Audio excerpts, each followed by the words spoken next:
Welcome to this presentation on the historical foundations of Lynn-Benton Community College.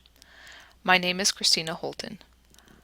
I hope you enjoy this journey depicting how LBCC came to exist. I first want to provide you with some background of Lynn and Benton counties during the 1960s. Lynn and Benton are neighboring counties in the mid-Willamette Valley of Oregon. They are both very accessible counties, with Interstate 5 running through western Lynn County, north and south, and Highway 20 running through both counties, east and west. Based on the 1960 and 1970 census reports, the population of Lynn County increased 22% during this decade, and the population of Benton County increased 37%. Although diversity was expanding in these counties, it was not as diverse as other parts of the U.S. Lynn County's non-white population had grown from 0.3% to 0.8% of the total, and Benton County's grew from 1.5% to 2.9%. Timber was a major industry within this area leading up to the 1960s, but it was starting to show signs of change, with the number of lumber mills decreasing quickly. In the late 1950s, metal manufacturing company Wah Chang took over the running of the U.S. Bureau of Mines plant in Albany.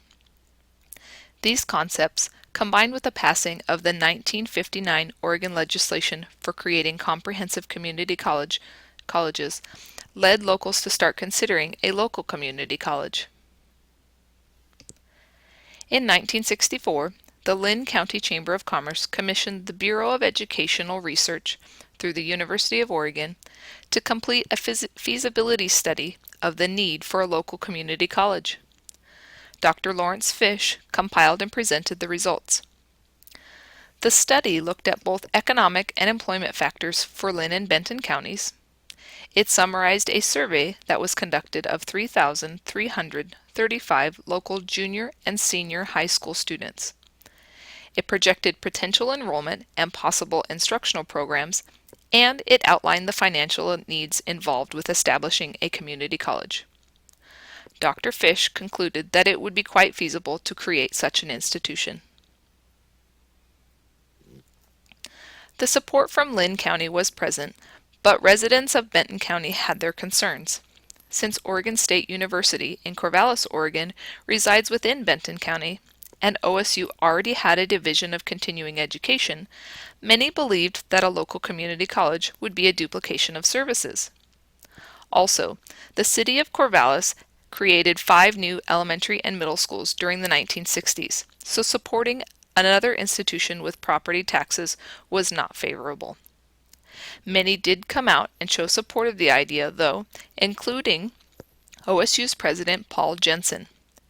He expressed that such an institution would benefit both OSU and the city of Corvallis. In December 1966, the voters held a special election and approved the establishment of Lynn-Benton Community College with unprecedented voter turnout. At the same time, they elected 7 members to the LBCC Board of Education. The new community college would serve several communities throughout Lynn and Benton counties.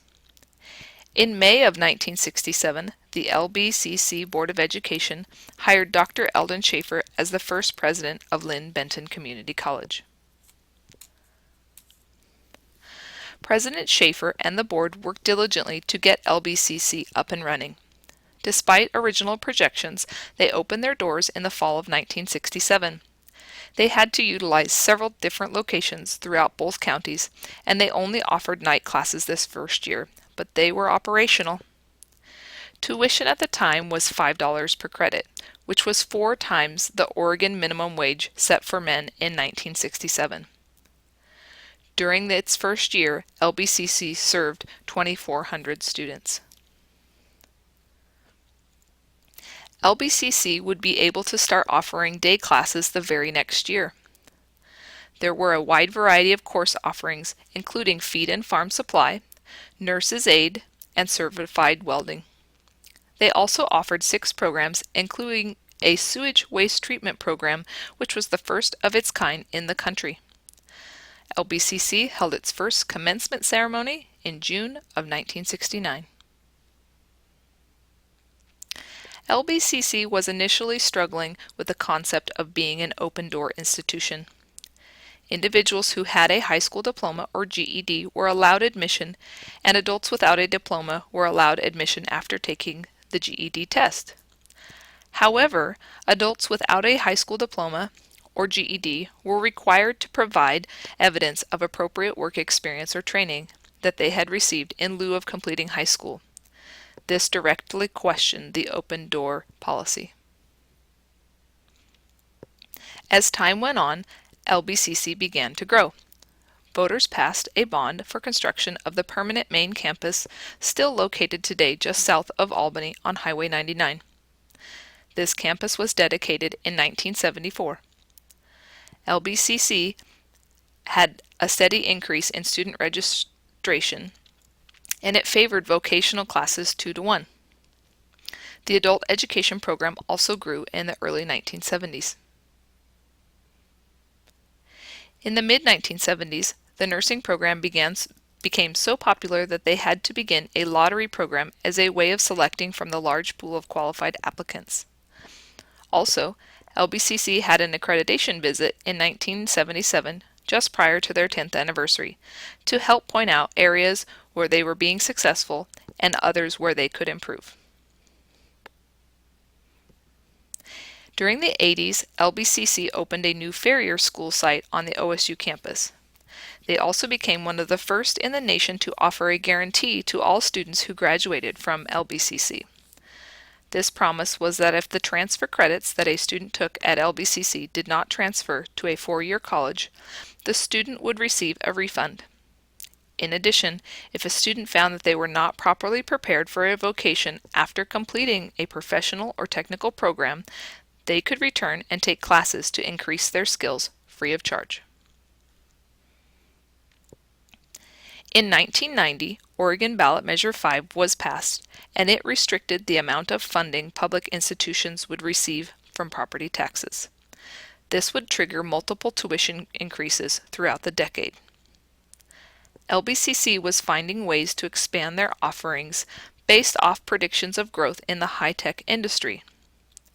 The Training and Business Development Center was added, along with programs in computer user support, civil engineering technology, and veterinary technology. As LBCC went through the 1990s and into the 2000s, they continued to increase tuition, but managed to do so less than many other community colleges in Oregon. During this time, LBCC had to focus on renovations and remodels for many of their aging buildings so that they would meet the changing needs of technology and instruction. In celebration of their 40th anniversary, LBCC offered 40 free classes to community members in February of 2008. LBCC has been able to maintain stable leadership throughout its history and have had only 6 different presidents. This continuity has allowed LBCC to grow and develop into the fine institution that it is today. Thank you for taking the opportunity to experience the journey of Lynn Benton Community College with me. If you have any questions or comments, I would love for you to share them with me. Thanks again.